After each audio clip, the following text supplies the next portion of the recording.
So when it comes to the matter of some of the most telling sources behind the scenes were people that she surrounded herself with. Why? Because of the contradiction that they apply. I mean, if we look at the person in these pictures, for example, we're talking about Raquel Pennington. We're talking about her best friend, also her go-to person, and somebody that, well, they made quite a few mistakes. That's what you and I are going to talk about today. We're going to talk about what they laid out. We're going to talk about the mistakes associated. Essentially, we're going to talk about the truth. And you know what they say about the truth? Yeah, it's going to set somebody free. Unfortunately, I don't think it's going to be the person in this picture. Let's get to it.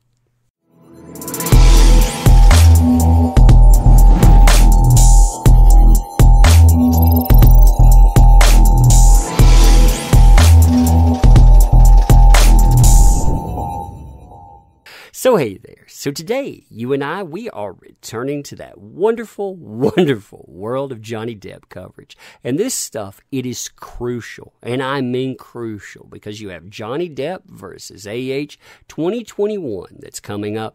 And this person, they have to be believed for any of AH's story to work.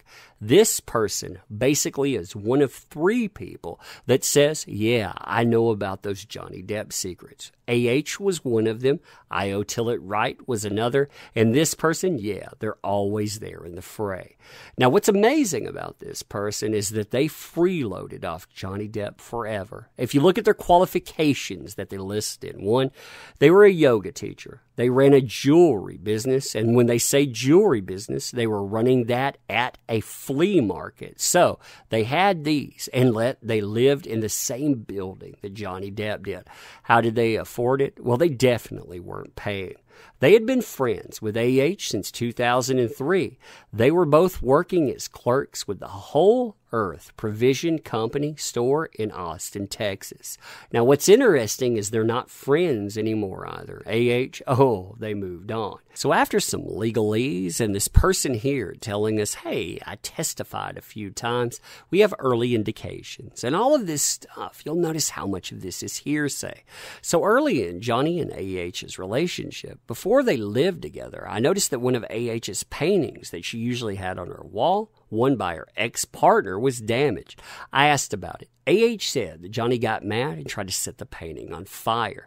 I didn't know then that, well, he was accosting, and excuse me changing words, with AH. Now, in a different incident, I remembered going on a trip to Hicksville with AH, Johnny, and a group of our friends, and some of Johnny's people. At some point during the night, Johnny became suddenly angry and aggressive towards a friend of mine after she hugged AH. He said words to the effect of, "Get off my woman." AH took Johnny back to the trailer, and I learned from AH the following morning that he had been in a rage and trashed their trailer. Now, this is an amazing story to look at, by the way. When we look at AH's sister, Whitney Teller, you know how some people will embellish. Well, she embellishes the heck out of some of these stories. Then you get into 2014. Here we have a mention of the plane ride. And AH, of course, she has to tell them about it because these people aren't there. So AH told me many times in 2014 about Johnny's, well, let's say, actions toward her. One incident that we spoke of several times was when Johnny kicked her when they were on a plane together. I remember discussing this with AH and another person who was on the plane when it happened. I was also shown texts from Johnny's assistant apologizing on Johnny's behalf. Now that's fascinating, considering if they were shown the text there, it probably wasn't the assistant. So who would it have been exactly? Because we have seen testimony from everybody there. And yeah, they didn't like people like Rocky very well. They didn't like them at all. So that's really hard to believe. Now, at the time, she says, AH basically blames all of this on drinking and substances. Then Australia comes up. Now, Australia, this is fascinating because the first part here is an admission that, well, at this time, I was living with my then fiance, Josh Drew, in an apartment block with AH and Johnny on the PH floor of. As she returned from Australia, she came straight over and told me about what had happened. Now here, This is fascinating because this is an admission of freeloading. They were getting a place that on, say, the low end of the spectrum was costing $10,000 a month plus. But hey, yoga teacher and jewelry store owner, am I right? So they talk about marks too. The fascinating thing about the marks is that this part, the thing about the feet, it doesn't match up at all. She essentially says there were marks on the arms. These marks, they weren't just scratch, but also, yeah, they were still basically, you could see the blood there. And we see the pictures, they're scars already. You know, they're old marks. They're very surface wound. Yeah, this is not true at all. You can tell because the pictures, they're out there. So they go through the story of what supposedly happened. This is basically AH's story there. Plus, you know, you have AH saying at some point in the fight, Johnny, he loses a finger, and he loses that finger because of himself. AH showed me the pictures that he painted message all over the rental house and paint in his own blood. She said that while she had gone to get dressed, he had dipped his finger in that, written all over walls and lampshades. There's no pictures of lampshades, by the way.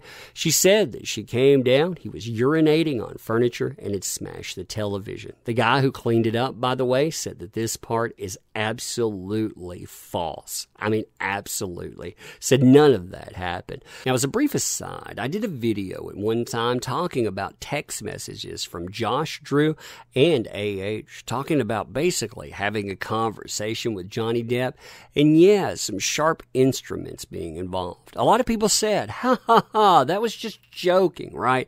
But look at the context of this. You tell me, was that jokes or was that some kind of plan? So I told AH, we, meaning her, myself, and Josh, we needed to move out of that area. I voiced my concerns to AH that Johnny might accidentally, let's say Minecraft her, while was going to say that there are substances involved. But AH continued to think she could help him. Things would get better, and I felt an obligation to stay close for her safety. Yeah, right. It didn't have anything to do with that place they couldn't afford.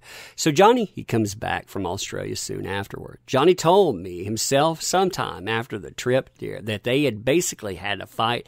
He had somehow managed to, lose a finger on his own because of a broken piece of glass. Now, you notice this here. What's fascinating about that is it fits up with the narrative about AH removing it. Because remember, he supposedly lost it to a phone. But hey, they didn't have that narrative at the time. So I saw a nurse frequently attend to Johnny after that Australia trip. The nurse, she had to rebandage that all the time. I remember sitting on the kitchen counter the first time Johnny took off that dressing. I'd been cooking the night before. I'd accidentally cut myself there while cooking. Johnny showed me my own teeny wound, and we both commented about how crazy it was. Johnny had basically, he had done that to himself. So they make a big deal out of that. Oh, yeah, that happened there. Ha, ha, ha. Indeed. I bet indeed. So then, L.A., November 2015. This is about a Thanksgiving party with Johnny and A.H., a number of people. There's a video of this, too. The video does not match up with this stuff at all. But you know what this does match up with? AH's story of that day. Because people, they're putting together a false narrative. So at one point, late in the meal, AH went upstairs to look for Johnny and stayed up there for a long time. A long time later, they both came down the stairs. When I asked AH what happened, she told me that Johnny had thrown a wine bottle at her in the bedroom. I took a look, and I found a full bottle of wine. It hit a broken piece of art that AH really loves above the bed, and the broken glass was shattered everywhere. I went back downstairs, spoke to AH. She was upset, but she wanted to get through the dinner without further problems. Like I said, there is video of that day. It's funny what's on video versus what they try to say. So LA, December 2015. On this occasion, AH asked me to come over, check the place out. I went, I saw her head. I saw a clump of hair missing. Her face was red. Her nose was swollen up. Basically, she had become Rudolph. Her lip, it was messed up. She said, Johnny, he did this to me. He headbutted me. I think he might have broken my nose. I helped A.H. with all of that. I called for assistance from the private nurse who had part of the concierge medical service Johnny and A.H. used. I then took photographs of this with my phone. I photographed her face. I took photos of the apartment. There was broken glass and all. Plus, there were some words here. Now, we've seen pictures of the words. We've also seen pictures of what was supposedly there. Yeah, it doesn't match up at all. I went upstairs, took photos of the damage, the photos of a big clump of hair on the floor. That's what Kevin Murphy says is not the same thing that he took photos of, by the way. He said it looked like a doctored picture, which I thought was very interesting. Clearly, though, of course, they belonged to her. There was also a wooden platform bed, and it was partially broken, and a body-shaped imprint in the bedding. We've seen that picture of the bed, by the way. It's broken underneath. It is a full frame bed. To break that thing, you would probably have to kick it repeatedly, but supposedly it was broken on top of it. So they give this notion of what happened here. A.H. told me that Johnny, he had basically accosted her. He started an argument in the bedroom. Some point it escalated. She tried to get away, grabbed her by the shoulders, headbutted her, threw her to the bed. She tried to get away again. He grabbed her by the hair. Basically, it came out. He threw her to the bed, face down. He sets on her, holding her down. She thinks, I can't breathe. He's going to Minecraft me. She said, kicking her in the back and punching her in the back of the head. Eventually, she gets away. She has no marks whatsoever. She, in fact, goes on the James Corden show. The James Corden show, nothing there, of course. No marks whatsoever. But we're going to have all of this stuff telling us, people saw it. Even a makeup artist who doesn't want to talk about it, by the way, because that'll ruin their career. Then we get into the April 2016 issue. That's the birthday party. It's a small gathering, about 12 guests. Johnny, he's not there on time. After about an hour, they start having it. A.H., he's not there. She notes, meaning Johnny, she was calm but sad. Did she seem like a calm but sad person to you, by the way? So Johnny, he arrives sometime later. There were a number of guests still there.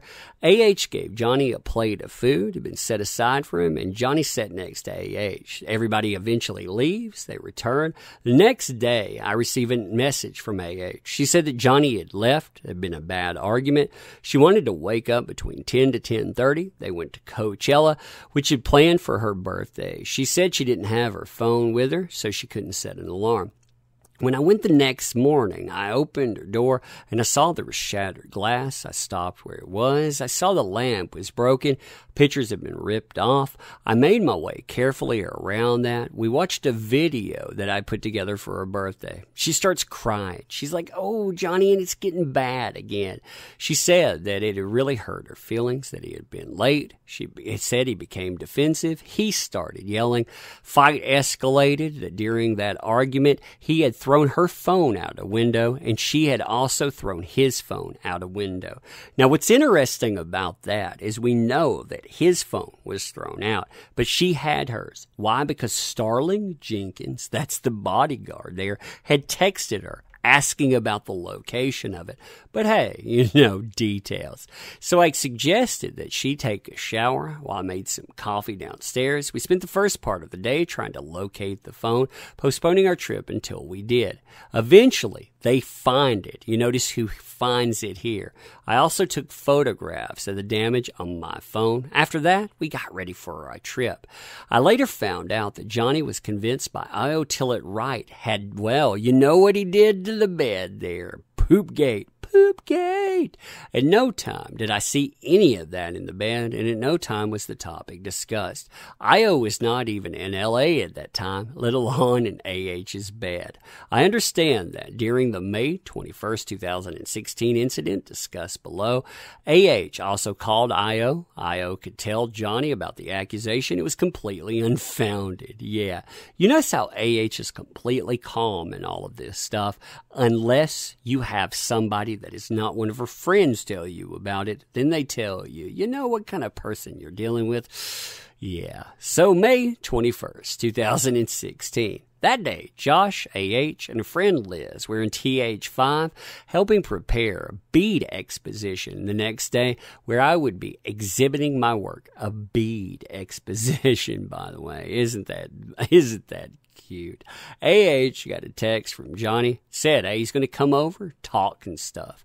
Sometime in the early evening, AH said that he arrived in PH3. She was going over to the apartment to talk to him. I told her I thought this was a very idea, but she promised she would check in. So she went from 5 to 3.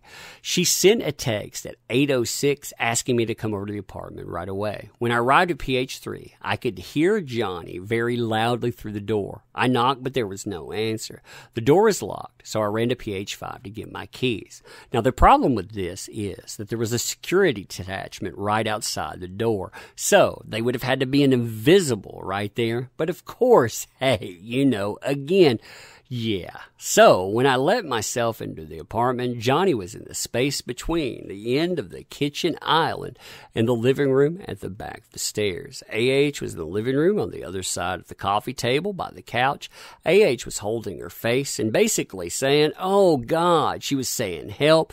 Is everything okay? I asked. No, please help. The phone. He got me with the phone. Please help. Please help. He was yelling obscenities, saying she's a bleep and bleep, get the bleep out of here. Oh, poor her. A little phone hit you. Poor bleeping you. Oh, so sorry. Yeah, indeed. I walked over to Johnny, and when he saw me, he said, get the bleep out of here. He started walking toward AH. I stepped in front of him to shield her with my hands up, lightly touching him, and said, stop, please. To this he replied, get your bleeping hands off me. Can you imagine this scenario? Somebody putting their hands on you. She's going to be like, oh, yeah, stop, please. Yeah, right. He knocked my hands out of the way. I said, stop again, put my hands out to stop him. He kept yelling directly in my face, told me to get the bleep out. Johnny also yelled, oh, you want to be effing tough now? Well, it was your bleeping bearded boyfriend. You got what you want. You got her all to yourself. He then backed up saying the DNA test will prove it. We'll find out who did this. At that point, I went over to AH on the couch, sort of holding top half of her body on my lap, covering her with her arms. AH kept saying words to the effect, I didn't do anything. I just called IO to back me up. I didn't do anything. Again, of course, nothing happened there. Now, again, what's been said is that Rocky was actually waiting in the apartment. This was all planned. The security team, again, says that whole thing with the hallway, it didn't match up. So you tell me who's telling the truth in this. So Johnny, he ends up standing over them. According to this, he has a large glass ashtray. None of this comes up anywhere else, by the way.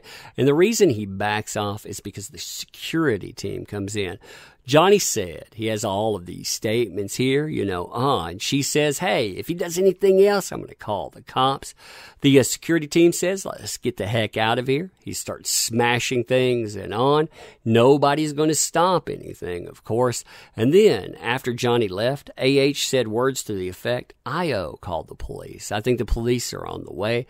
Check with IO. I was yelling at the phone with IO to call the police. I'm going to verify with IO and see if they called. I said to AH, let's get out of here in case he comes back. We went to my apartment. I communicated with IO. He told me, yeah, I called them. They're going to be on the way and so on. Now, what's amazing about this story here, too, they don't tell you the other part. They don't tell you about talking to the lawyers. They don't tell you about talking to anyone else. Nope, they just tell you that they go over to this other place, they get together, and then, the police, they pop up. See, here they are. When the first set of police officers arrived, they asked us where the incident happened. One male, one female. I sat on the set day while the police were asking A.H. Questions in the kitchen. I wasn't in full earshot. I remember A.H. saying, I don't want to file a report. Nothing had been cleared up in the apartment. Police, they saw everything. I remember the male officers saying if A.H. wanted to file a report, they would arrest right now. One of the officers left their card on the kitchen table. Later on, 2 more officers came up. We told them the first set of the officers. They come through and swept the scene, did not wish to file a report. Then on the May 22nd, I wrote a statement of that incident. And pretty much that's where it ends. So what's the opposite of a useful idiot? Well, an idiot that writes all of this stuff down, not thinking that any of it will be verified. Because you know what? It was. In the verification, it said, yeah, most of this stuff, it was untrue. Dates, they don't line up. Things, they fall apart. All of the details, they thought they could line up together. Yeah, you know, there's this thing called truth. And the truth, it sets certain things free. Not these folks, though. And hopefully, yeah, it'll do the opposite of that, too. It'll put them behind bars. But anyway, you know, let me know what you think about this stuff. And as always, appreciate the heck out of you being here. Appreciate you checking this stuff out. I'll add this to a playlist talking about all of these things. And if you want to help out the channel, too, we have links in the description. You know, because this stuff, it is not loved by the platform at all. Memberships, of course, Patreon, and we also have our comic book. Comic book could use your help getting the word out. You know, we have a lot of success, but it's not because of the mainstream or any help with that. It's because of people like yourself. So check it out if you want to support it. We definitely could use it. And as always, again, thank you. Appreciate you. We'll see you soon.